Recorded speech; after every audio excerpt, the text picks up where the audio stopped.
Get started, Lily. Okay.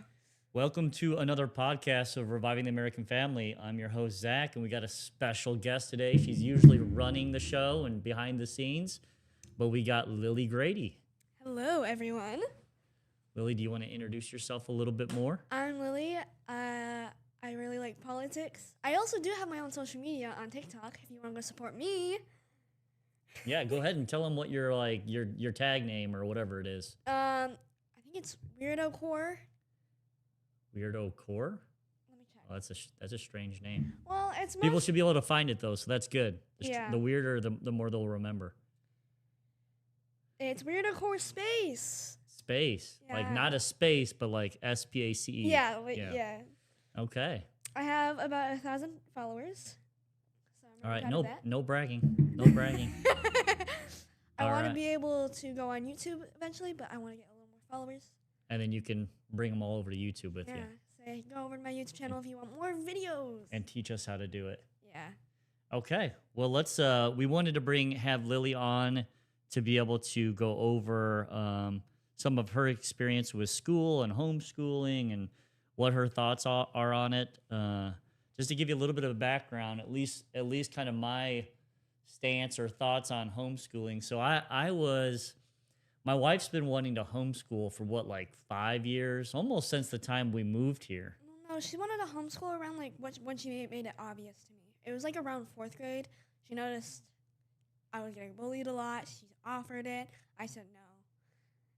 And Yeah. she kept offering it like 5th grade, 6th grade, and I finally caved in 7th grade. Not 7th. Yeah, 8th grade. Yeah, I think where I noticed it was that, and then it kind of escalated when COVID hit, because where we live, the whole place was shut down. Everybody had to wear a mask, and we didn't love you guys having to wear a mask. We didn't love kind of how the school vibe was going with everybody had to be masked up. They were really pushing in our state really hard the vaccines, and then mixed with not really having a great time at school.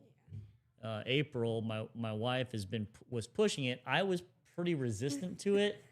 And do you remember why? You wanted me to have like a social experience when it came to it, and also you really wanted me to just try to tough it up and like learn how to be able to deal with that. But eventually you caved in because it was like the whole class, and it wasn't just a couple people. It was actually including the teachers. It got worse in middle school. Well, I think for me it was a couple reasons. Number one, I do think, my experience with people that were homeschooled is that they were pretty awkward. They didn't have the social skills that kids their age had.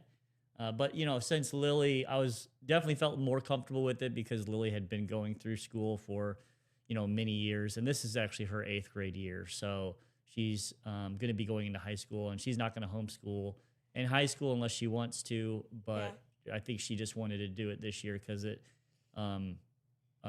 just became a little too much. So she tried to, and the other part was it does create resilience. It's tough. It makes you a little tougher to have to deal with those things.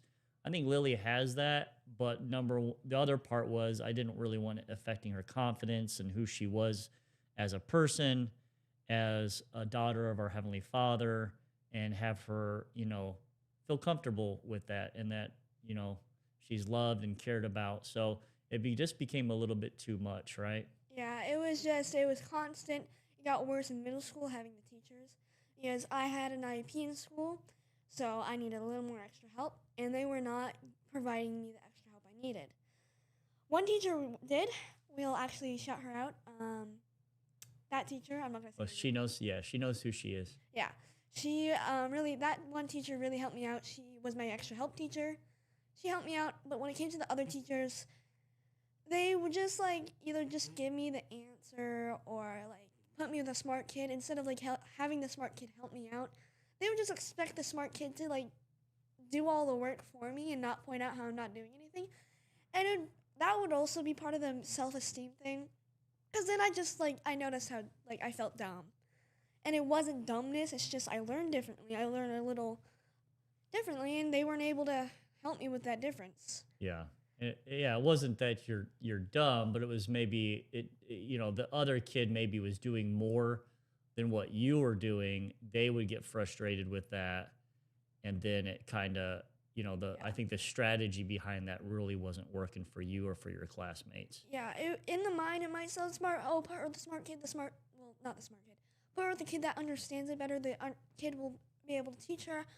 And, like, that's not really the kid's job. That's your job. If I'm struggling or falling behind, your job is to come to me and aid for what I need. It's a small school, too. It's not like you have a bunch of kids. So, Yeah, her class is probably like the entire, not just class. There's only one class, it's only, right? And there's like what 20, 25 people in yeah, that class. it's a small school. You have 2 teachers in math class, which was a subject I struggled in most. You have 2 teachers just for kids that need extra help, and I was still getting avoided. So that was my main reason was really I wasn't getting help I needed. Yeah, yeah. So now we studied a few different options for homeschooling. We landed on what's the name of it? Acellus. Acellus. Yeah. So we landed on that, and tell us a little bit about that and how that's been going. So I really like Acellus because when you do fall behind, you don't have like IEP and you're not like stuck in that one class you're falling behind in.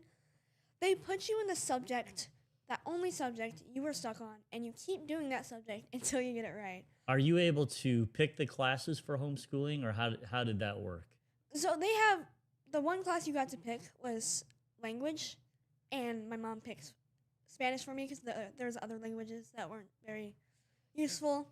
We have a lot of Spanish speaking in America in this modern day, so she thought Spanish would be nice. If one of these guys, and he knows who he is listening, he'll be excited because he's a Spanish speaker from Honduras. Nice. Yeah. I'm not very good at it right now. Yeah. So don't get too excited. Don't try to put Spanish in the chat and have you respond to it. Yeah, no. I'm not that good. Probably as good as me though. Yeah. So we got to pick that class. And So you had like 3 or 4 classes that are like, hey, if you're in 8th grade, you should be doing these classes. Then you had others that you're able to pick. Necessary class. There's other, which is Spanish. So it's like other class. Mm-hmm. Science, math, reading. Don't know what it's called, but it's basically just talking about like how to be kind. Basically, that's your social thing. You like how to be social. If you're constantly homeschooled, they teach you how to be a normal social person, which I like that. That was your concern. So it teaches you, hey, you can't just be mean to people, or you gotta have normal hygiene. Yeah. Which you've never had a problem with that. No, but that was kind of funny. That class annoys me though. It's like Lily's kind of a girly girl, so she likes the makeup, she likes the perfume, she likes smell good. I don't like when I smell bad. I like when you tell me when I smell bad. Well, I don't think that happens very often, but No. if it does, we're a pretty open family. Hey, you stink. I would prefer that than smelling. So Yeah. And it's like that's the social class, teaching you how to be a social person without being social. There's one more class. Oh, there's career and readiness, and then social studies. Yeah. So we have one comment, Lily. It says, my sister started homeschooling about 2 years ago. My wife and I thought about it, but we felt we need to wait a little longer. Any thoughts on that? Hold on, let me read it myself. Homeschooling about 2 years ago. Can this heart move, bro? Personally, why do you? I mean, that's what I did, right? I had you wait and wait and wait. You didn't really. It was. I'm a very social person, so that was my main concern. Not getting social interaction. You did like push it, like no. Well, I would say Mom pushed it, right? You pushed it away, and then I said no to her. But you weren't really wanting to do that either. You liked the social interaction. But it just got, I think the end of 7th grade, it got a little too much, or you were almost ready for that. But then you said you got 1 year left with this group, and then you'll be in high school. In high school, it's a bigger group, so there's more people to try to find as friends. where she's in a very small school. Well, there's like 10 girls. Yeah. And they're very cliquey. If you're not in there, you're not in there. There's yeah. two groups of girls. One is weird girls, and they're not really that weird. And a lot of them are like, you know, cousins, or they've known each other since, or their they're family's very just been little. here for generations and generations. Some Yeah. girls have never moved, and they never felt the feeling of going Make sure to the a new mic state. is close to your face. Felt like the going to a new state, making completely new friends, which I honestly think is pretty important for a kid. Like feeling how it is to lose friends, come to a new state, learn how to make new ones, learn how to manage a new school, because each schools are different in each states because there's different rules in each state. Yeah. So I feel Well, like that's very important. I think when you go to college or on your mission or something like that, you'll adjust easier because you're used to, you know, you've moved 3 times in different places, so you'll be used to kind of having those. So I think there's some benefits of. I've thought about this a lot because I've made my kids move a total of 4 or 5 times now. Yeah. There's some benefits of obviously laying down roots and having that established, you know, area that you live in. And there's also benefits for your kids if you do have to move.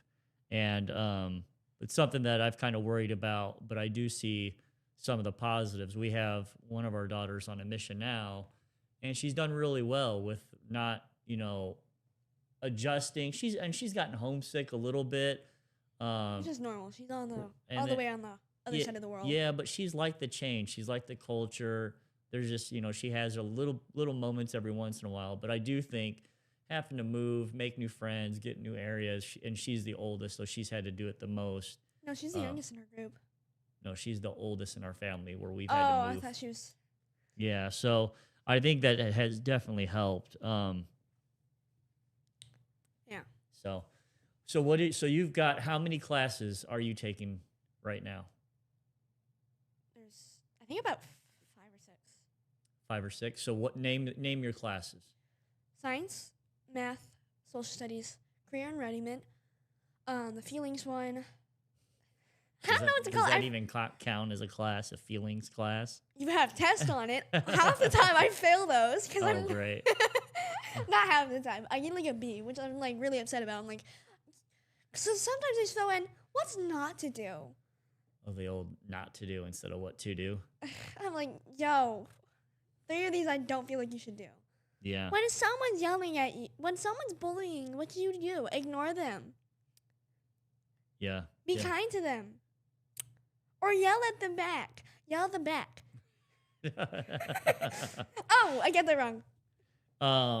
So you were able to choose a couple classes, Yes, and then what do you like when well, let me ask you, when we say classes, are you in with other people, or is it just you learning by yourself? So this is something I haven't figured out.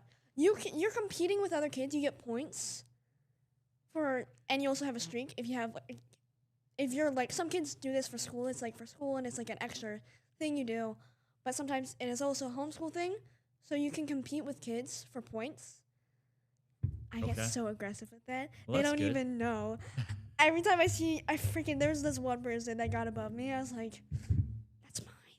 That's supposed to be mine. I'm supposed to be first place. I do this every day. You're at school, I bet. So you get points, and then do you get like some badge or award or something if you get enough No, points? you're just first place. Just get first. Okay, well, that's good for those that are competitive. I like that.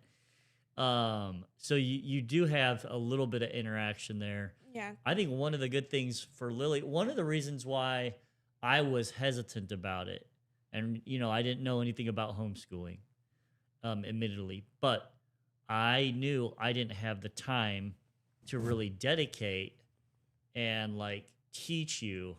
And when I think of homeschooling, I think of, you know, back when I was your age. Back when I was young. I think, you know, it was like mom was home and she was pretty much the teacher. And our household, both of us work.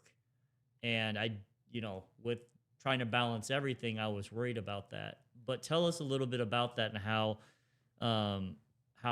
that works for you. So my parents don't do anything. We're homeschooled. We're like online schooled. We don't do jack. You don't do anything. Keep going. They do help me every once in a while. I'm not gonna like completely give them out. Like, so basically, it's just like if you struggle with one subject and you fail the test, it's really not that a big of a deal. It's not as big as they make it at school. It's just, hey, you're not smart enough at this subject, so we need to keep doing it. So they keep doing it. You do the test again. You fail again. You still keep doing it. Yeah. It doesn't push you back. It just says, this subject we're going to nail into your brain until you get it right, which is very helpful when it comes to like science and math, which was my most struggle subjects, because they would nail it in until I got it right. Yeah. Instead of being just completely held back, that's what they do in public school and other schools. I think I relate it to, like, if you're in a race, let's say you're racing 8 people. Yeah. And there's the fastest kid. Once he crosses the finish line, they just make you stop. Like, it's done. And then you're moving on to the next thing. Yeah. And for Lily, if she was in this in this analogy, if she was the last person, she wouldn't get to run all the way through. So she wasn't really learning the whole subject. She would get to one point, and then they would be on the next subject. Yeah. So what you're saying is, like, it's not about pass or fail. It's about going at your pace to learn as much as you can. Yeah, which I like that better when it comes to people that learn differently, that struggle in certain subjects, because it's not like, oh, you're failing. It's, oh, you're not doing good at this. Yeah. So you need more time on it. Instead of when school, they just like, you fall behind. Well, another thing, like I said, being a millennial in my 40s, that I didn't realize and know, but let's say Lily has a subject that she's having a hard time with. Well, at school, you're learning it, they're saying it once, and you don't have a button to go back and listen to it, where most of your learning, if I'm not mistaken, is videos, right? Yeah, so it's video task. If you get like 4 questions wrong in the test, they say, you're going to watch the video again. And we watch the video again. And then they offer another video, like you can watch this one that you've just watched. Yeah. Or you can watch a new one where it teaches you differently in a way you might understand. Yep. Which I like that better. For those that have jumped on and watched, if you haven't subscribed yet, please hit the subscribe button, and we would appreciate that. And that would be great for us. That helps out the algorithm and gets us out to more people. And I think especially with subjects like these where families are debating on homeschooling, this is important for you guys to hear these types of subjects. So we've got a couple questions here. One from... Let me read. Yeah, go ahead. Someone said, how do you build a healthy social life homeschooling? Is the guy even in chat? In the chat. Thank you, Eric Grady 4881. For me, for what I do for my social life, I've tried getting a job, which would be good. I haven't got any calls yet. Hopefully I do. Also online. So one thing, let's just go back. So Lily has kind of felt a little bit lonely, right? Yeah, but Fair I have enough. social media. That's what I use personally. That's Yeah. actually, when I go on video games, commonly people that are not in school around the time I'm not, they're like, oh yeah, I'm homeschooled too. I'm like, oh, okay. And they talk about, yeah, video games and online is my social life, and that's perfectly fine.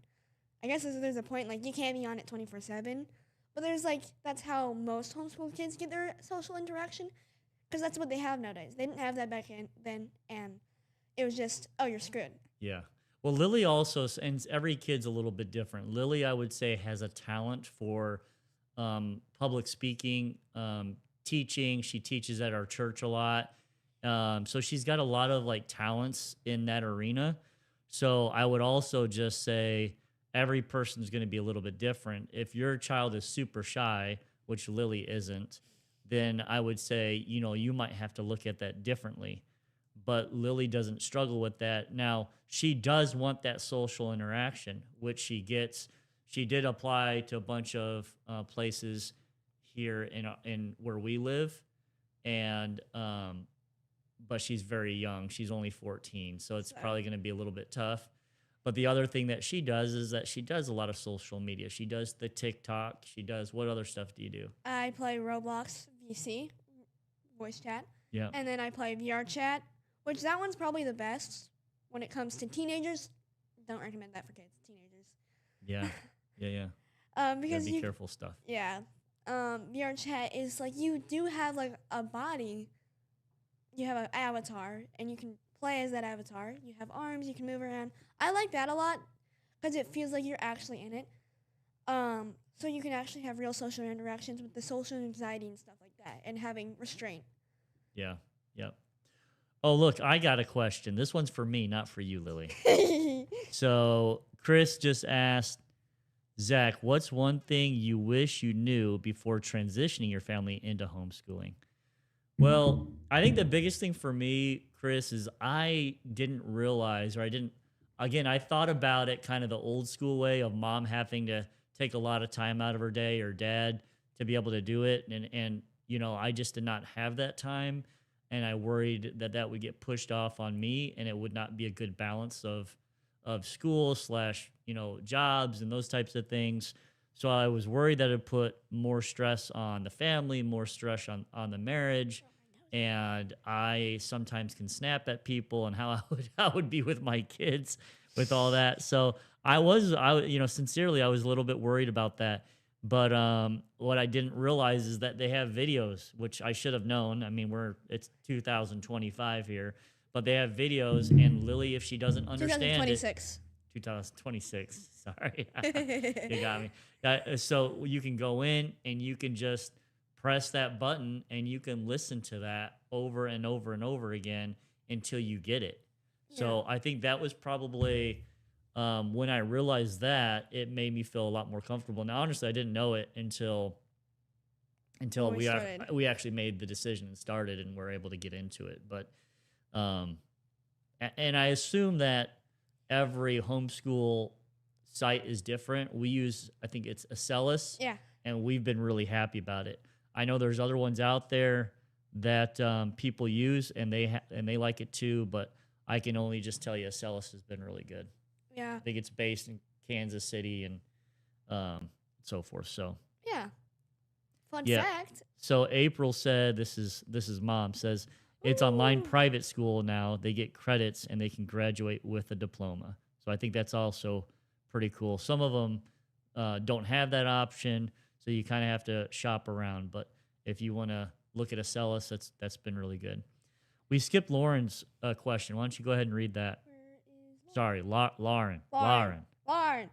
What advice would you give to kids that struggle with in school, that have potential but don't have The option. the option to homeschool?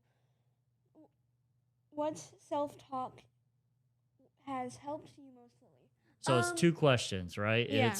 It's if you don't have the option, Like they don't have the money, or yeah, they or don't want to do it in general. yeah, like what would you suggest to them? And then number two is, has there been a self-talk help or a book that you've read or something like that that's helped you build? So when it comes to that, because most kids go homeschool because for the same reason I do, it's either, holy brain fart, it's either them getting bullied and not being treated right by other kids in their school, or them not getting help they need in school. So when I say that, if it's getting bullied, really trying to, because even if you live in a small school, there will always be at least one or two kids that will gladly be your friend. I had that in my school. There's two kids. They were really kind. I'm still friends with them. They're really nice. So there will always be at least one person that will like to hang out with you. And then What about the education piece of it? what I did, because I was struggling with both, was find my clique. What did I know that I was good with that could give me a career? That's what you think. What am I good at that can give me a career? Which was politics. Yeah. I really am interested, and I find myself good at politics. So it's politics for me. So just finding what you're good at and finding at least that one person that cares about you. Yeah. That's good advice. And Lily, and if someone is struggling, they don't have an IEP, I think that's good to let your school know, like, hey, I'd like to have her tested if she needs an IEP.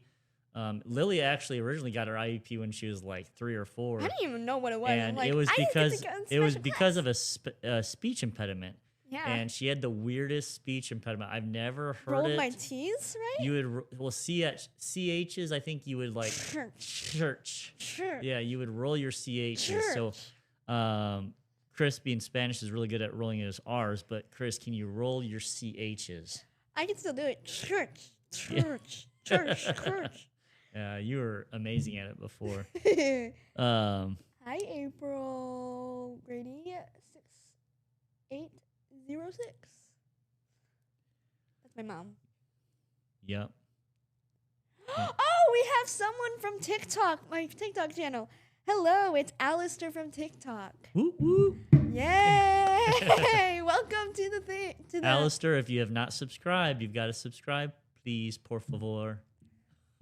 This is political, so if you don't like political stuff. Well, it's family too. It's other stuff. You can watch what you want to. So what else, Lily? What else have you? Anything else that was a surprise to you? Whether you liked it a lot, didn't like it? When I first started beginning, and it would like say, "Hey, you can't do this yet, so you gotta go back and you gotta keep doing it." Oh, so it will force you to know the subject. No, yeah, you don't have a choice. You don't have a choice, which is really, I actually like that a lot better. Honestly, there's a lot of things. How to learn, I think it is a lot better than what schools do. Yeah, I feel like you're just failing. Yeah, the main thing that I still worry about is just the socialization, getting out, especially us because we live in the country and we don't live in a neighborhood. So, Lily is 14, she can't drive. So she can't go to her friends and just get out. Yeah. So I think that is one of the things that I still worry about.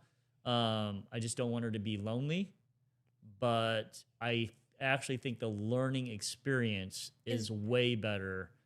And not just because Lily has struggled with learning, I think it's better for really anyone. Yeah, a lot of people, when it comes to that, and it comes to homeschool parents, they do say, Charlie Kirk like that. He said he preferred homeschooled because a girl was telling him, I know some people don't like him. He was a great guy in my opinion. Yeah. But he said a girl was talking about homeschool, and she was like, "What do you think about the people that say homeschool people aren't good and they won't do good in life at all because they don't get social interaction?" He said, "Let them say that to your face when you own the business they're working at." I was like, "Oh gosh, yay!" Yeah, that was pretty good. Because it's not, "Oh, you're failing," and shaming you for failing. It's, you don't understand the subject, so we're gonna go back and you're gonna get it right. Yeah, and honestly, most subjects it's not like I remember what I learned in 7th and 8th grade or whatever, but I think it is important to obviously be educated and learn, but people are educated in different ways. You mentioned Charlie Kirk. He didn't have, degrees and a school diploma, but if you ever heard him talk, I mean, you knew he was smart and he knew his stuff. Whether you agree with him or not, he read, I think he said 50 books a year was his recommendation to at least read. Yeah. But if you listen to people like Ben Shapiro, a lot of them, Ben Shapiro said he reads 2 to 3 books a week, which is a crazy amount of reading. So that's not possible for everybody's got different talents, right? Yeah. I think the important thing is that you lean into those talents, and being successful in grade school or even high school really doesn't mean you're great. You're going to be great at something else when you're actually an adult. It can mean that, but it doesn't. I know a lot of successful people that didn't do that great in high school or in grade school, but they're really good at their job, whether that's construction, whether you own a roofing company, whatever the case might be. There's a lot of people that are good. Yeah. I have something to say. When it comes to homeschooling, it really helps you find yourself. Because when it comes to middle school, you are really suppressed. It comes like you have to be a certain way, and your emotions are so big because you're just starting puberty. So it's like, I really want to fit in. Mm-hmm. So when it comes to homeschooling, if you get really big on that, which that happened to me. Like I was overly obsessed with people liking me. So I would really suppress myself, change my personality for each person I talked to. And it ended up me not even knowing my personality. The moment I went homeschool, I learned what I was. I learned I like being out, I like being loud, I like talking. I like saying what I believe in. I like being funnily. Whoa, that's not a word. I like being funny and harsh, and I like politics. I like making people laugh. I like social media, Yeah. and I didn't know that about myself when I was in school. I think you were, like you said, I think you described it perfect. And I think we talked about this. Yeah, Like, you don't have to change yourself to try to fit in. And I think people try to do that, and other people will sense that. It's almost like a weakness that they can sense. yeah, Just be yourself. And I think Lily, over the last 6 months, has really learned that and has built confidence. And people are going to like you. I mean, they know who you are. yeah, You can't fake it. You just need to be who you are, and you'll find friends, especially when you get to high school where you've got, 1,500 people in the high school versus we live in, like I said, a really small town. There's only in the where she goes, there's only like 500 people that live in that town. So it's very small, and that can be difficult. We've got some people watching here, so great job. Appreciate you guys doing that. If you can, please go and subscribe. Doesn't cost you anything. Just go ahead and click that subscribe button. You can see there's a lot of comments, a lot of people wanting to know more information about homeschooling.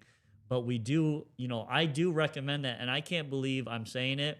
If the people that know me understand kind of my personality, which is pretty strong, and I was fearful that my daughter would socially would fall behind. And I think that's important, especially as an adult. That socialization is extremely important. That's how you talk, when you're on an interview, and how every job you pretty much have to talk on, and it can set you behind if you don't have some of those skills. And Lily hasn't lost any of it. If anything, she's just gotten better and better. Now, I will say, Lily's in sports too. She does soccer. yeah. She's not doing it now because it's, Winter 0 degrees out and it's wintertime. We got So, the ice storm. yeah. And she also, we're pretty active in our church. On Wednesdays, we have activities. On Sundays, we're at church.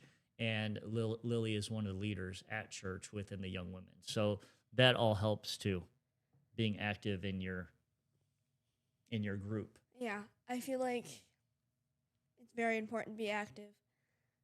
But sometimes that's hard for people because they don't know who they are. They have the big social anxiety where they're scared that they're going to get judged. Which when it comes to that, it's just, I don't want to be like a little harsh, but like the way to get over that is just kind of suck it up.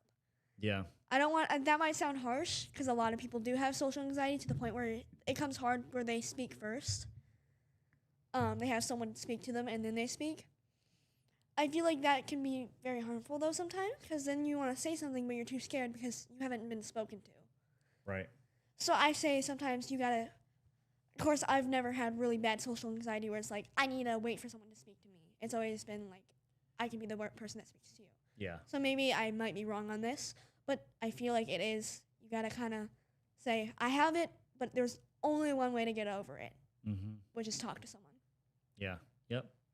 Which, like I said, that's going to take you a lot further than knowing how to, do some type of math equation, I feel like it's like, oh, I can't talk to people, but I know this times this or this and this and this and that and that. Yeah. And especially you'll be a great missionary for the church too. So Yeah. that's another plus. Lily's not scared to talk to pretty much anyone. And we've taught all of our daughters, like, we'll expect them to do certain things, whether it's go up and talk to the waiter or something like that. We don't do those types of things for them. We make them do it so that they don't feel nervous about ordering food or whatever the case might be.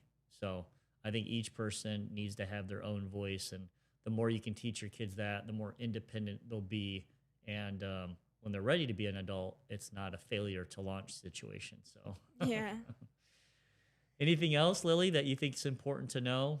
Um, being who you are, just even when you're in school, since some people don't have the option to homeschool, just understanding your self-worth, knowing that, oh, just because this one person doesn't like me doesn't mean the next person won't.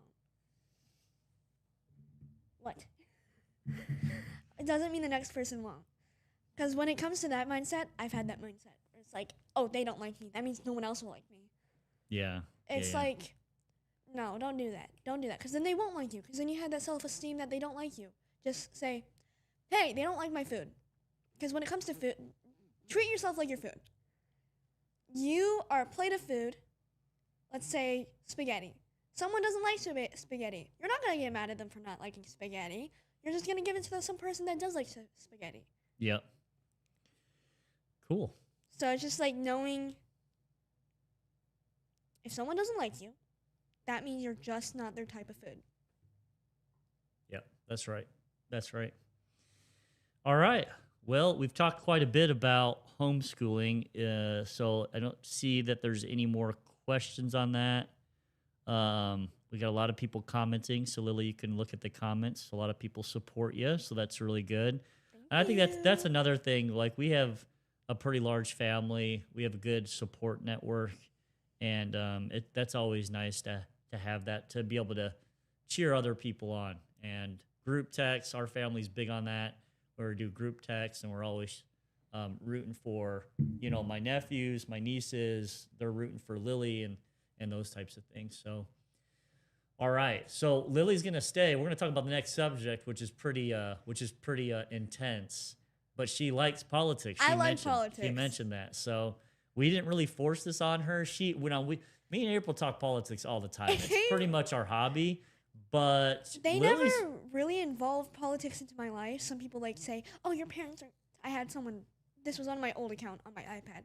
They were like, you're so young. Why? Did your parents force these politics on you? I was like, no. I just overheard them talking. I was like, that makes me mad. Tell me more. Yeah. I think it actually started second grade. It was in 2020. Yeah. We had one of my friends came over that's liberal, and she was like, why don't you like Trump? I was a little too harsh. I wasn't as smart as I am now. I understand Trump isn't perfect, guys. Yeah. There's some things I don't agree with him on, and some things I do. Which I know some of my followers will be like, no. But that's fine. You have different opinions. Yeah. I still love you. Let's talk about Minnesota. And I know, Lily, you were like, oh, I don't know too much about Minnesota. You know some of the stuff, and I think this will be good. That way the listeners can kind of hear how I would teach it to a 14-year-old. Yeah. So, but Minnesota, a lot of things going on right now. There's a lot of ice there, and not just because it's cold. Boom. What a great joke. Ooh. All right. So I think the first thing to point out, because I think in my mind this all kind of correlates with each other, is one thing. And Lily, if you could continue to look at the chat, I think that would be good. Okay. I'll try to put it in my face where I can look at the camera and look at chat. Yeah, that way I can look around here, but look at my notes. But the first thing that, of course, happened back on December 26th, I want to make sure I get these dates right, was Nick Shirley launched his investigation, his podcast, broadcasted it on YouTube to all the world. And that was the fraud that was going on with, in Minnesota, particularly, it seemed to be happening a lot with businesses that were owned by Somalis.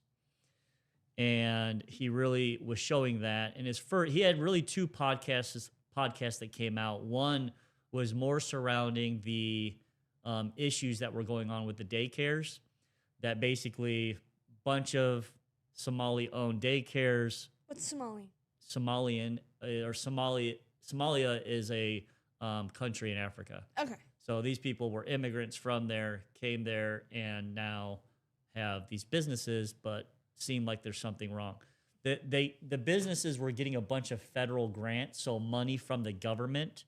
Some businesses can get federal grants. and they were getting these grants, but then when you went there, it didn't seem like there was any kids in the daycare. So that was one, but really the and that shed a lot of light on it. He put it out. He was smart in how he put it out. But the second part was also transportation. So there's also grants that the federal government will give for transportation for non-emergency transportation purposes. So like if a child needs to be transported to a daycare, or maybe assisted living, like an elderly needs to go to the grocery store or to a doctor's appointment or something like that. That's what these transportation companies were doing. But whenever you went there, were never transporting anything or anybody. A lot of times the cars, like obviously it's the wintertime there and there's snow, and they'd go there and you could tell that the cars had tons of snow on them. There was no tire tracks showing that they'd been in and out of this parking lot. And it's all kind of intertwined because these transportation companies were supposed to transport like daycare children to the daycare, elderly to where they were supposed to be, even maybe medical supplies, those types of things. Yeah. So it's all kind of intertwined. And what's interesting about this is that there is a senator, Ilhan Omar. Have you heard of her? Mm-mm. She's a senator that's from Somalia. Nice. And she is a senator for Minnesota, which seems a little bit sus, as the kids would say. Well, no, that's not what the kids would say. No, they wouldn't say that. That's all the way back in 2020 and 2019. You're 5 years or 6 years behind. Oh, sorry. What would the kids say? They just wouldn't use sus. They use what would we use? It's a little weird, freaky. Yeah. Well, anyway, yeah, definitely strange. It doesn't seem right or normal. So. Well, she's American now. Yeah. But, like I said, they're seeing a bunch of this happen, and Nick Shirley is shedding some light on it. So it seems like there's a lot of fraud going on, and that's has caused some major issues for Minnesota, including the leadership there. Tim Walz is the governor, Ilhan Omar is the senator, and there's a lot of finger pointing and investigation that's happening. What's the investigation on? They're investigating these companies that had got federal funds for their businesses, and how did they not know that this was? So they got funds they didn't know about. The government didn't know about. No, they were getting funds that the government knew about, but they shouldn't have been. They shouldn't have qualified for those funds. Oh, so they were somehow getting funds from the government, but they didn't qualify. Right. Okay. So that's a little weird. I don't know why that's happening. Yeah. So yeah, they had what they called, even like one of the, I'm looking at what Chris had put, they had what it was supposed to be called the Learning Center. The learning center. But they put it as Leering. They didn't even spell it right. That's how bad this daycare was. So they're investigating that, and then of course, so you've got Tim Walz. Now Tim Walz on January 5th. Hold on. Piece of Pizza said, "Don't rely on the homeschool kid to keep up with the trends. Sus is now." How dare you? Piece of Pizza 1, 2, 3. Say that to me. Oh. That's one of your uncles. Oh, which uncle, bro? I don't know if he wants his name revealed, so we'll keep him. Which letter does it start with? J. J. Okay. How dare you? Okay. So we've got Tim Walz decided not to run for a third term because of this, and he announced that on January 5th. On January 7th, so just 2 days later, there was a protest. A lady named Renee Good was not being good, and she parked her car in front of a ICE agent and was trying to really cause issues for them from being able to do their job. And then she pulled out when the ICE agent was still in front. He was kind of on the corner front of her. Yeah. He had this ICE agent had already been ran over and drug. I think they said 75 to 100 yards. Might be yards, it might be feet. It does make a difference, but I thought it was people listening. Hold on. For people listening that say that she didn't hit him, she did. He went to the hospital after, and he had internal bleeding. That is very clear truth. He did hit her. It is sad that she had to be shot since she was a single mother, and now those kids do not have a mother to rely on. I don't condone any death, but sometimes death of people are necessary because they are causing harm to someone else. Yeah. I don't condone it. I don't celebrate it. I do think it's sad, but I also think it was absolutely necessary because she was going to threaten his life. Yeah. Yeah. Oh, April put something, but then retracted it. Interesting. Must have been bad. What do you put there, Mom? So anyway, Renee Good was shot by ICE a few times. It did seem aggressive. It was aggressive. I don't know if it was 100% necessary. I think he was, it's hard to play, to look at it right now and think, what would I have done? Because it was happening in the moment for him. It wasn't slow motion. It was. You weren't pausing it. He definitely got hit. You can definitely play it in slow motion. You can see where it's icy out and you can see his feet scooting back. So unless he's doing the moonwalk and he's got some Michael Jackson talents, he is definitely getting hit. And she did pull out pretty quickly. So she wasn't being smart with what she did. She should have never blocked in ICE. She should have never gunned it. They wanted her to get out of the vehicle. They asked her to.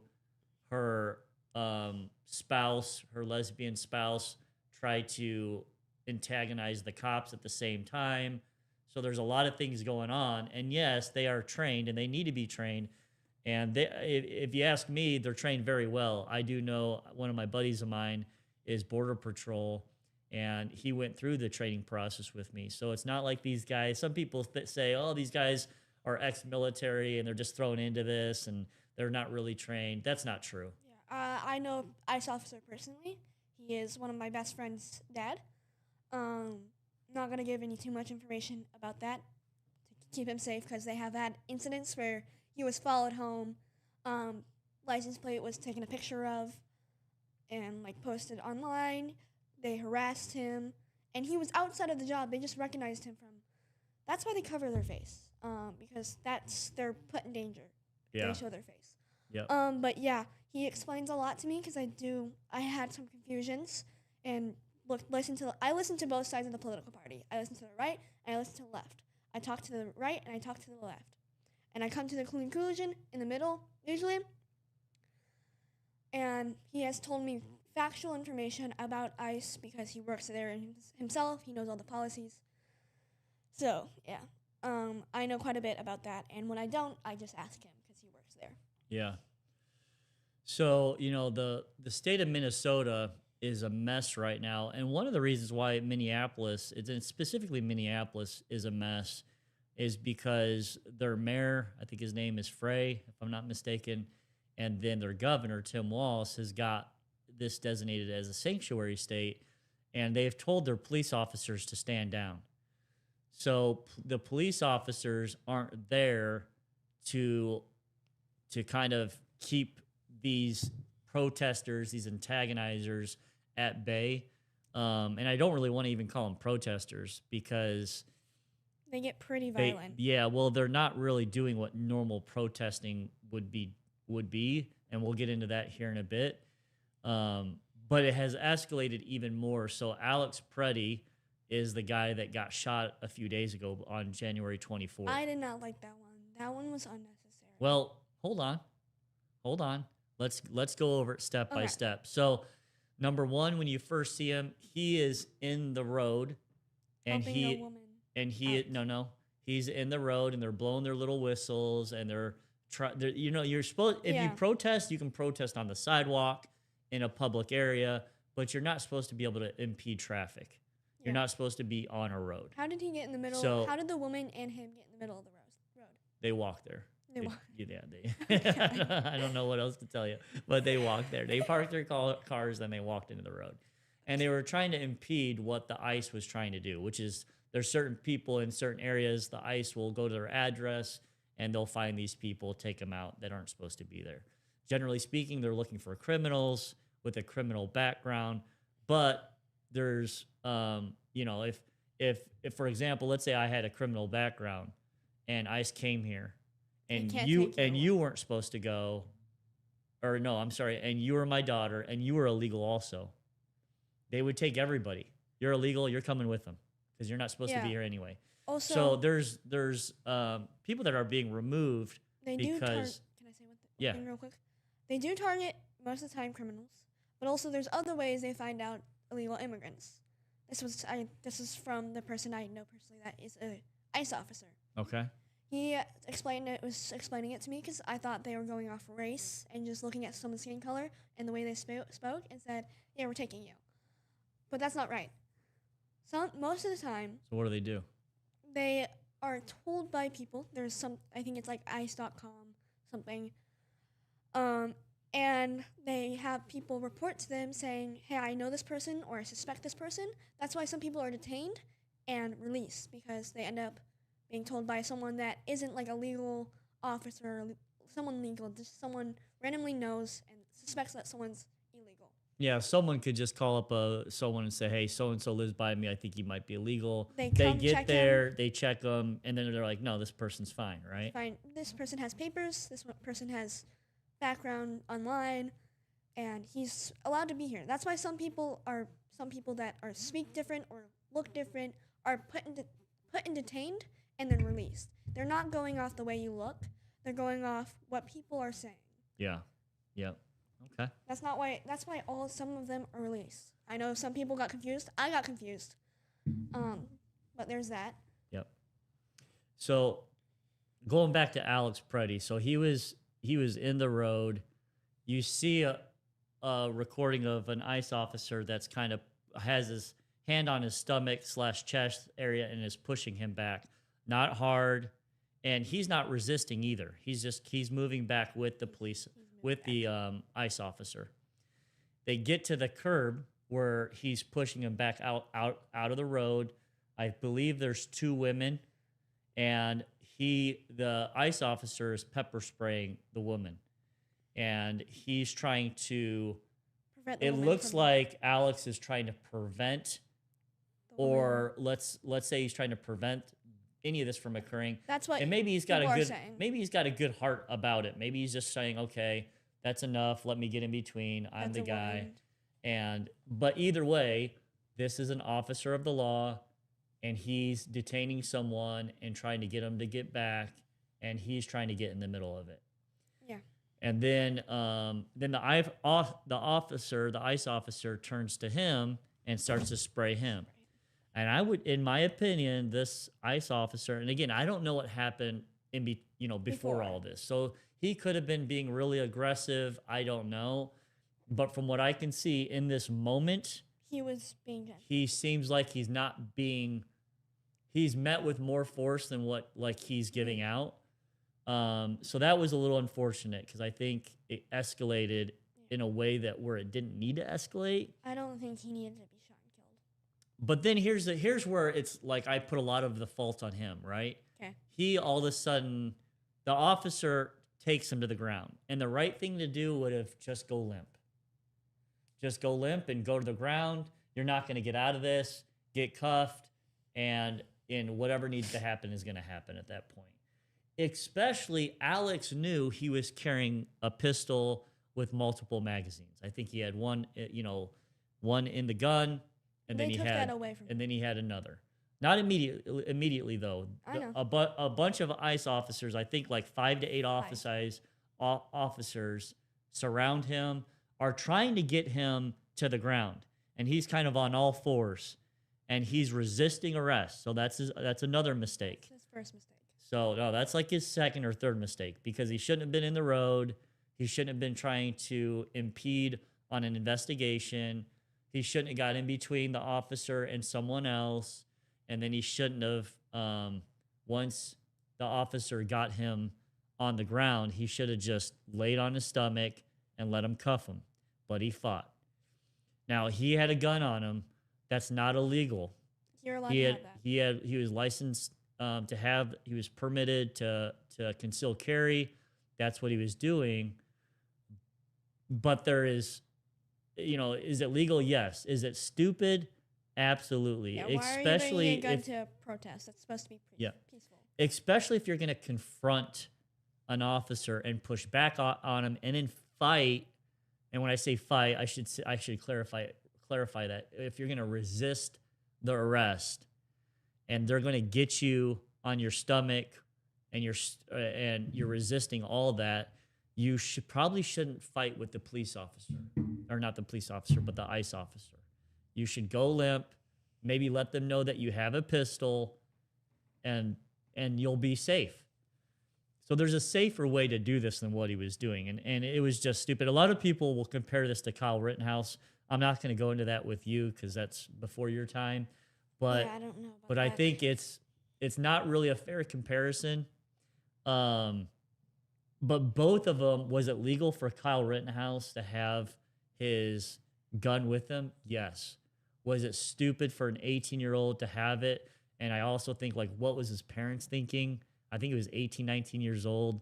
And I'm assuming he still lived with his parents.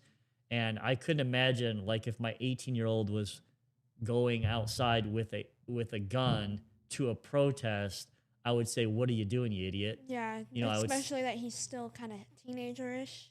Yeah. You don't know what he's going to do. He's still kind of dumb, like a teenager. So even with that being said, this guy's 18, 19, but this other guy, I don't know, he's in his 30s at least, probably. He should know better. Like, he should know that's not the best decision, especially with the tactics that he's about to use. So, then he gets... And then they do take the pistols. They say someone yells gun. They take the pistol. This pistol that they take is known for like having a false fire. It'll fire without anyone pulling the trigger. Yeah. A lot of people are saying that occurred. You do hear one shot. Yeah. And then you hear a couple other, maybe 3 shots after that. You see the officer shoot. Yeah, you see the officer that takes the gun. If you look at it, and it's so hard to tell because some people have definitely did AI generation of this. Yeah. Where it's like, okay, I can tell that's not actually the gun. That's not real fire coming out of that gun. That it's hard to believe what, but if you look at it, it does seem like maybe that gun went off. And that triggered the one other officer. And then that confuses the officer. So there's a couple things here that went off and it confused the officer, but someone did yell gun, and that guy Alex had his cell phone in his hand. So in the moment where you've got 8 guys on this guy, he's resisting arrest. Someone yells gun, and the other guys don't know what's going on. The guy that shot him, I believe, shot him in the back. He wasn't in front of him, able to see. 11 times. No, he didn't shoot him 11 times. He shot him quite a bit. I think it was 3 times. I heard 10 at first, but then if you listen to it, I don't think it was that. It could have been. Either way, it is definitely sad. The guy shouldn't have reacted the way that he did. No. I do agree with my liberal friends that are saying, can't you carry a gun? I thought you guys like that. Yep, you can carry a gun. But there is being smart about it. And to me, if you're going to a protest... If you're going to be aggressive with the ICE officers, probably not smart to engage them the way that he was. My opinion, I feel like they both made big mistakes. As an officer, you cannot make that big of a mistake. Yeah. Even if you were tricked that he had a gun in his hand, which was his phone, or you heard a gunshot because they pulled away the gun and it could have been a fake shot, you have to be alert of those. As an officer, you're most likely trained to be alert, what's fake, what's real. You're trained not to make those mistakes. But in the heat of the moment, this guy is fighting him, and yes, you're trained not to make those mistakes, but when somebody yells gun, and maybe these guys have been in this position for 18 years, 15 years, 10 years, and they've had their buddies get shot. Maybe they've been shot. That one officer got ran over and drugged 75 yards. So he's going to react in a way because he's already seen maybe some of his colleagues die or get shot or get ran over. So you got to kind of put yourself in everybody's position. It's sad either way, but yeah, it's I maybe it's just me, just because I say avoid death of humanity or of humans at all possible.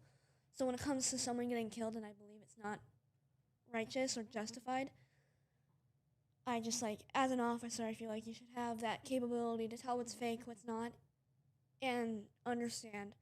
But I guess when it comes to ICE officers, you can see, even if you're a liberal, you can see liberals get pretty aggressive with them. Yeah. And Republicans in general, remember that video? There was from one Republican. This guy had the megaphone in his ear ringing. And he beat all the liberals. Yeah, he knocked out those 3 or 4 guys. Yeah, they get aggressive with one Republican. They have a whole group of people. What is that one Republican gonna do? Yeah. So we've seen people get pretty aggressive. Yeah, yeah.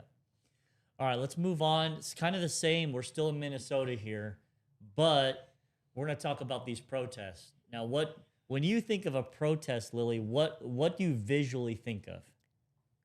I usually think of someone waving flags or signs peacefully. I usually think of peaceful protests. Yeah. People on the side, railing usually, because I usually say railing. Yeah, I mean, I guess when I say protest, I'm assuming peacefully because that's what's legal. If it's that's not, what's supposed to be. Yeah, if it's not peaceful, then it's not. It's aggressive. There's blood. There's right. It can go into a category of a riot or I a non-peaceful protest. I try to avoid thinking of that. So I just think of people waving their signs, screaming something, and on the sidewalks, in public areas that don't. Well, that's not what's been happening recently, but that's what I envision. Yeah, yeah. So, and I envision something similar. It's people with their signs, lifting them over their head or showing people. It's probably people being loud and yelling a little bit. It's someone on a sidewalk in a park area, in a public area where a lot of people can see them. And it's usually a large group of people. I usually also think what they're it is. Protesting for bigger wages. That's what I usually think of. Yeah, like the union or something that's trying to get, better benefits or more wages or something like that. Yeah. I think it's something similar. Microphone, bro. I think, you got to be careful of that. But this is different.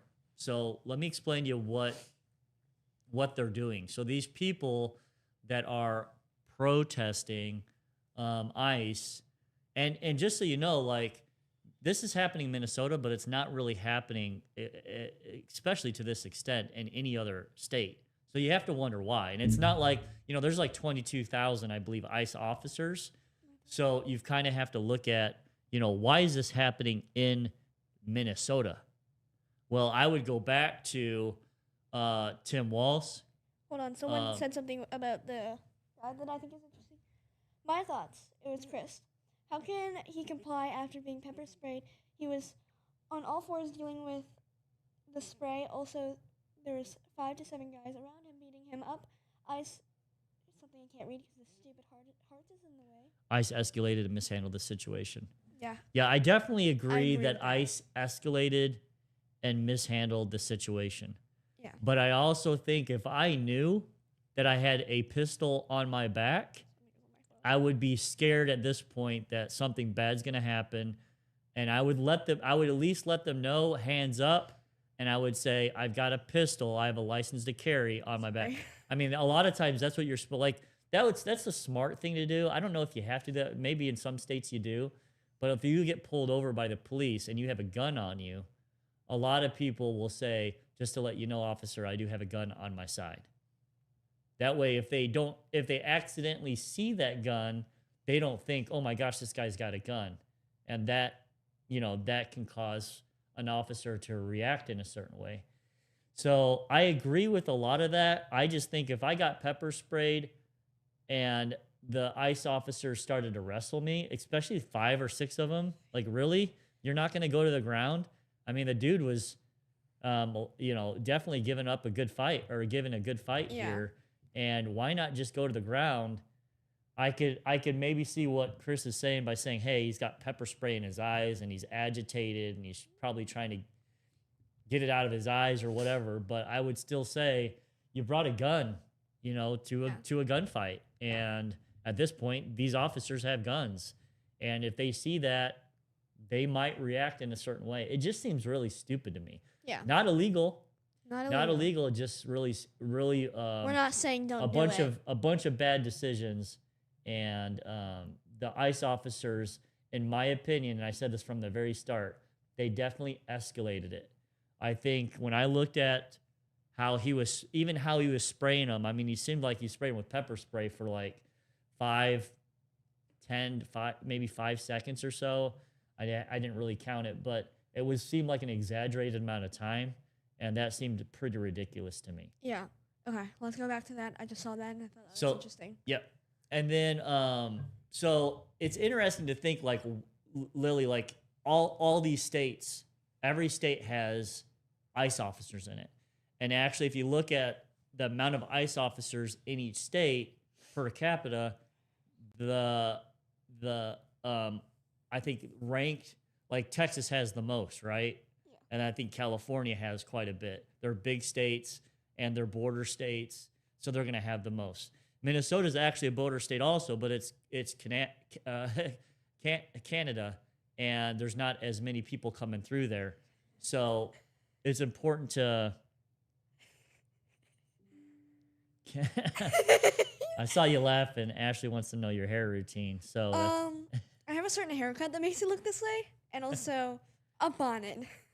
she does do a bonnet. Some people make fun of her, but she's got the bonnet that she wears to keep it moisturized, or I guess the humidity. Don't really have a hair routine. For me, I have a wolf cut or butterfly cut, whatever you want to call it. I say it more wolf cut, and then I curl the sweeps up. If you like this, I know a lot of people like the swoops, and then I do the swoops. Anyways, Ashley got us distracted there, but great question. I love Appreciate my hair, that. guys. So with Minnesota, the reason why I'm calling it protesters is really bothering me because of how organized this is, and then how they're doing it. They're definitely not peaceful. That's bullcrap. If you're hearing people saying, "Oh, they're just peacefully protesting," no, that's not happening at this point. Number one is the police officers there are not helping out ICE. They've been told to stand down by their local leadership, by the mayor and the governor. So they're nowhere to be found in these situations. They're not helping at all. And then how they've got this organized, it's very organized. So the protesters have this organized they have it divided into zones within the cities. And a lot of times it's divided into school districts, which is interesting because a lot of school teachers are super liberal. And then they also have it divided into neighborhoods, so like a subdivided. So each zone has a designated Signal group, and Signal, from my understanding, is like a group chat. Yeah. So do you know Signal? Do you use that? We just call it GC GC? for group chats. Yeah, GC. Okay. Well, this one, I'm talking about, I guess, a particular brand that's called Signal. Okay. And Signal, they can have up to 1,000 people, and they refresh this daily. So they don't keep it. They delete all the messages, delete the whole chat. That way it can't be traced. And so they're doing this very organized, and they function as a decentralized watch groups. So basically every district or every zone has their own chat. And then that chat has their own organization. So for example, they've got mobile patrols. So they got people driving around looking for ICE agents. They've got foot patrols, people that are walking around their neighborhood, seeing if any ICE agents are coming out. Real quick question. Yep. What do you think about ICE agents being in schools? No, I don't love that. I don't like that either. I mean, unless some kid has like a criminal background and they're trying to get him out, and he's But you can just have dangerous. a normal police officer. Well, yeah, I guess so. But either way, what would be the difference? You have someone coming and taking you out. But I would say no, because they're really trying to focus on adults, I think, with criminal Yeah, backgrounds. that's And then if their shouldn't be there. families are with them, they're taking those people out too. They're not getting a freebie. Yeah. Like they're leaving too. So I wouldn't say that that's a good strategy So to as do. we know, birth American rights have been Birthright citizenship, is yeah that what you're yeah saying? has recently been like taken away. You can't be born. You can't come here legally, have a child, and you get taken back, but the child stays. But what about the kids that came in before that law was applied? Are they no longer American citizens, or are they? I don't know. Are you looking that up? Yeah, I don't know if do we still have birthright citizenship. I know that Trump wanted to do away with that, but I'm not for sure if that actually occurred.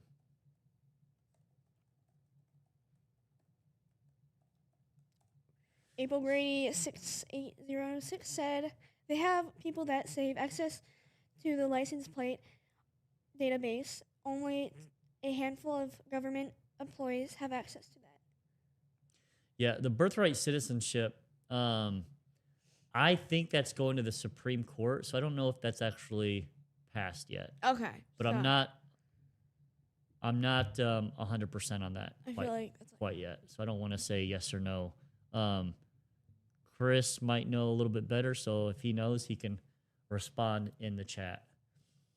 And then you've got, so part of the organization, you have stationary spotters. So you got people just in their house looking out the window or just, sitting on the front porch or whatever. You've got license plate checkers. So you got people like will write down license plates and check to see if it's an ICE vehicle. You have dispatchers. So people will call in and say, I've got this license plate so and so. Can you check and see if they're ICE, or can you register that in our registry that we have? And then you have a medic. I assume actually Alex Preddy was a nurse. So I'm assuming he was like their medic in that zone that he was in. So it's very organized. And once they find like, oh, ICE is over here in this on this street, they all go. yeah. And they try to impede on what the ICE is trying to accomplish. So they'll go there with their whistles, with their megaphones, and they'll be yelling so the people in the houses will know to stay in or don't answer their doors or whatever the case might be. Yeah.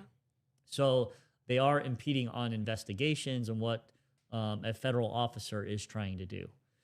So, everything that they're doing to me is not legal and it's not appropriate. Also, if you looked at the investigators now, the people that are trying to videotape it, they're being super aggressive with them.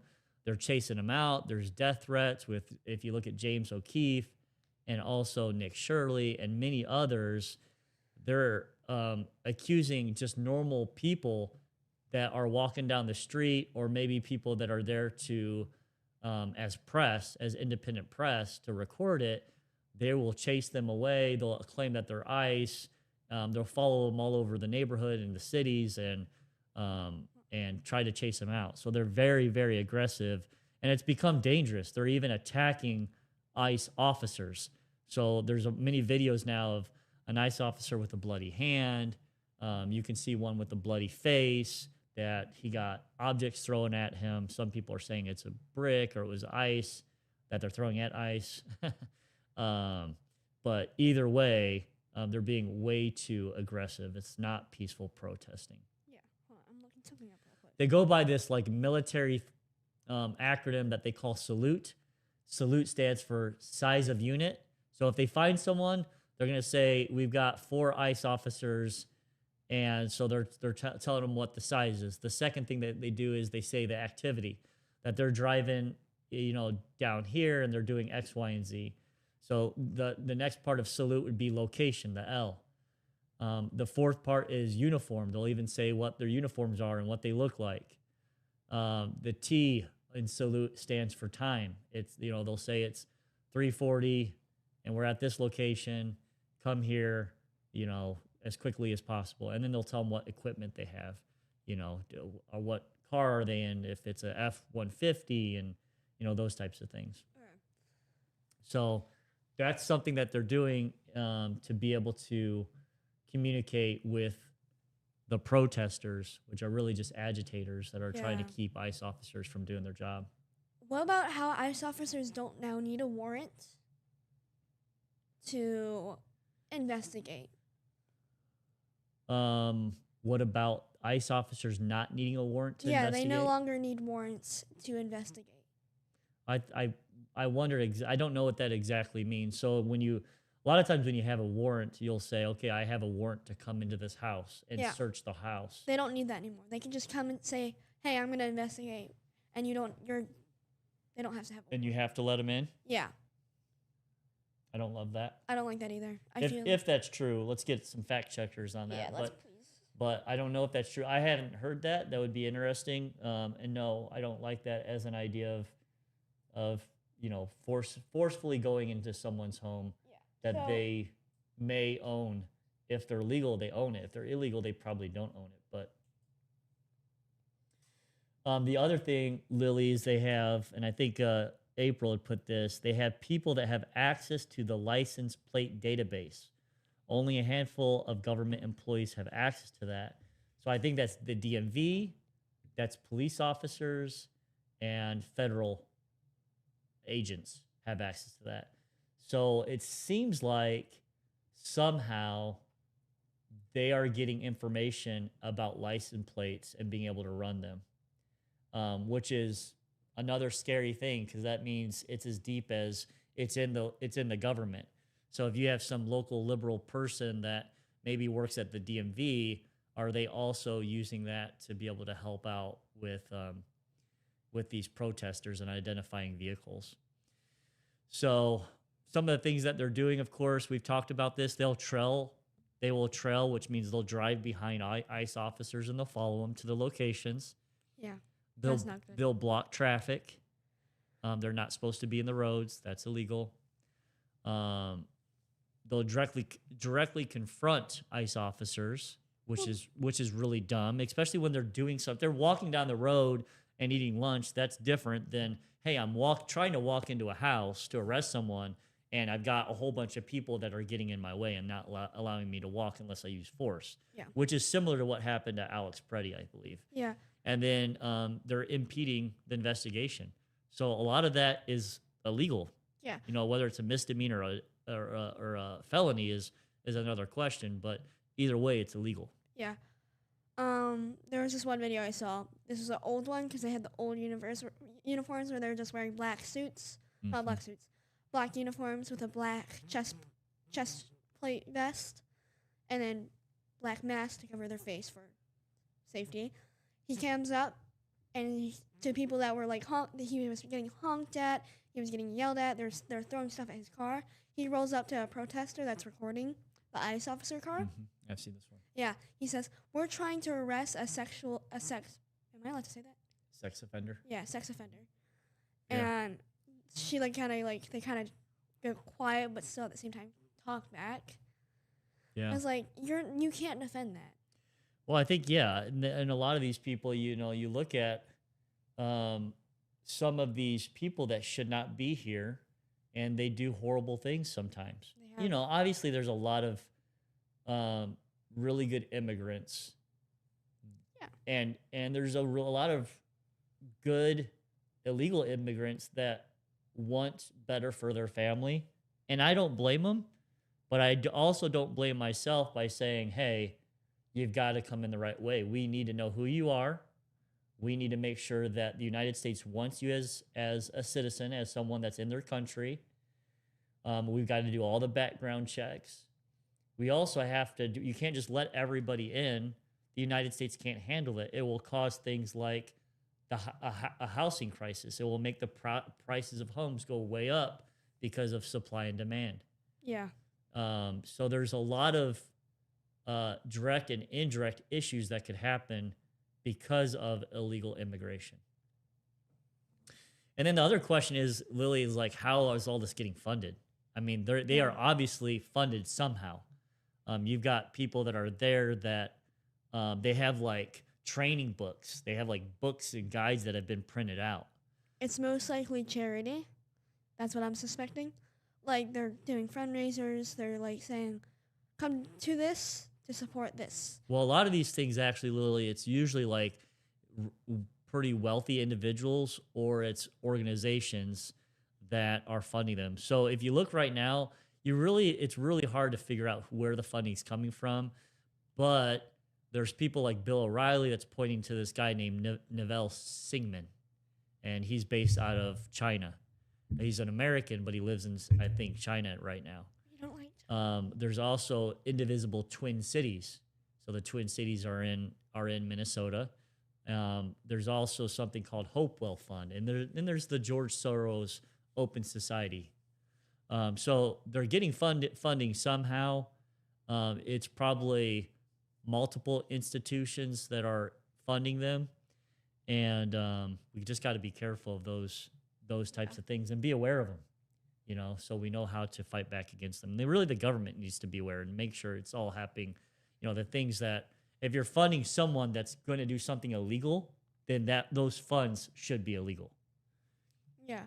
Also, I fact checked it. Yeah, ICE agents don't necessarily need a warrant to come in. And did that recently change? Did it say that? Let me. Or has that been like that for a long time now? I think it was actually recent. Okay, so let's see. Okay, generally do not need a warrant to make arrests in public spaces. Never mind, I'm wrong. Generally do not need a warrant for public spaces. Yeah. So public doesn't mean your home. Public is like a park. So private.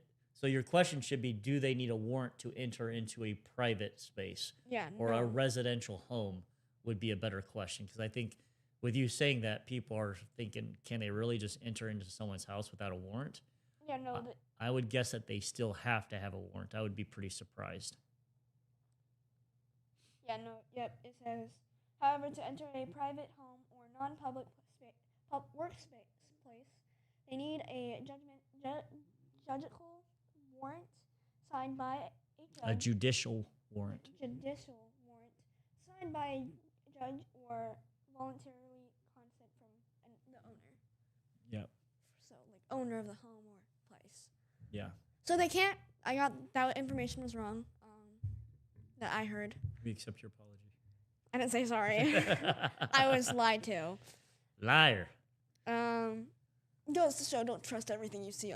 Yeah. Do your fact checks. Well, yeah, you do have to, because like I said, I'm looking on Facebook and YouTube, and I'm seeing like the gun definitely going off, and there's like big fire coming out of it. And, like, that's AI. Hold on. And some the guy that had shown it is a boomer age, and he probably didn't realize that AI can do this, and it's like, no, that's not real.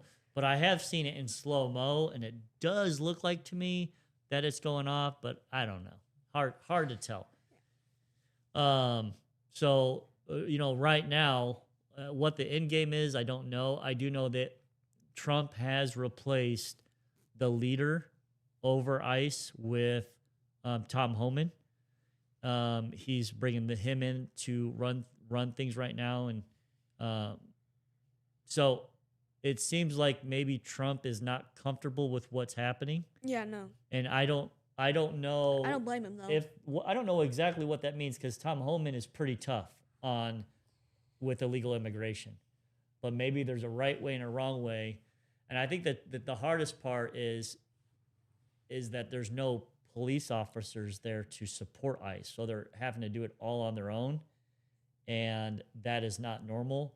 There's other sanctuary cities that aren't having these major problems. So it's interesting to see. Yeah, mom put you're admonished. Admonished. So it's bad. You don't want to know. No, what does it mean? Admonished. Tell me after the live. You can ask mom after. It's pretty tough though. She's being pretty hard on you. Is she being a bully? She's being a bully. Yeah, you got to be bullied every once in a while. Is it because I bullied her last live? It creates character. Say yes in chat if it was because of last live. Why? What'd you do last live? Remember, she thought it was a real person. Oh, you were talking trash to her on the last live, and she thought it was a real person. That's right. And you could see her her face went from here to And I had to, yeah, I was I like, think she's bullying me because I bullied her. yeah, she had to bully you back. Steven Crowder? Steven Crowder, if you make a mistake, they do this thing where they say admonished. I don't know what that means, bro. It's all right. You're That fine. might prove her point, though. Yeah. So, no, it doesn't mean anything like that. It just means you were wrong. Oh. The Um, thing is, I proved myself wrong. I did my own fact check. that was good. Admonished. Admonished yourself I admonished Mom. for admonishing you. Yeah. I did my own fact check. No one proved me wrong. I proved myself wrong. That's right. Loser. So yeah, that's any other things that you wanted to say about Minnesota that you've noticed? Not really. I feel like we covered it all. A lot of the Renee, we covered him, Alex. Renee good, Alex Preddy. I feel like Renee was a little more justified. Alex, I feel like could have been avoided. Yeah. Well, I think also to me, when you already have a city and a state that's not playing ball with the federal government. You also have these protesters these protesters that are not allowing the federal officers to do their job. Yeah. I think that's a bad thing because we're the United States. We have to act like we're united. And when a state doesn't do that, I mean, these are, I don't want to say civil war, but these are ways that civil wars happen. People start pushing back and say, okay, I'm not gonna do what the federal government says. Didn't Republicans threaten civil war when Charlie Kirk got shot and people were celebrating it? I don't know. I don't remember hearing that. I mean, there's always states. The Texas have always. So sorry, Ashley. She's in the great state of Texas, but Texas has said stuff like that. California has said stuff. There's certain states that will say stuff like, "Hey, we'd like to leave the states," but nothing that's real. But when you start fighting against it, that's different. Yeah. That's different. So I just think it's important for us to be united, and it can cause more bad. But it is interesting that they're sending Tom Homan in because Tom Homan is not, he's a no-nonsense type of character. So we'll see what type of changes happen with him being there. And hopefully it's good changes. We don't want to see people die. We don't want to see these zones where they don't allow police officers or ICE officers to go.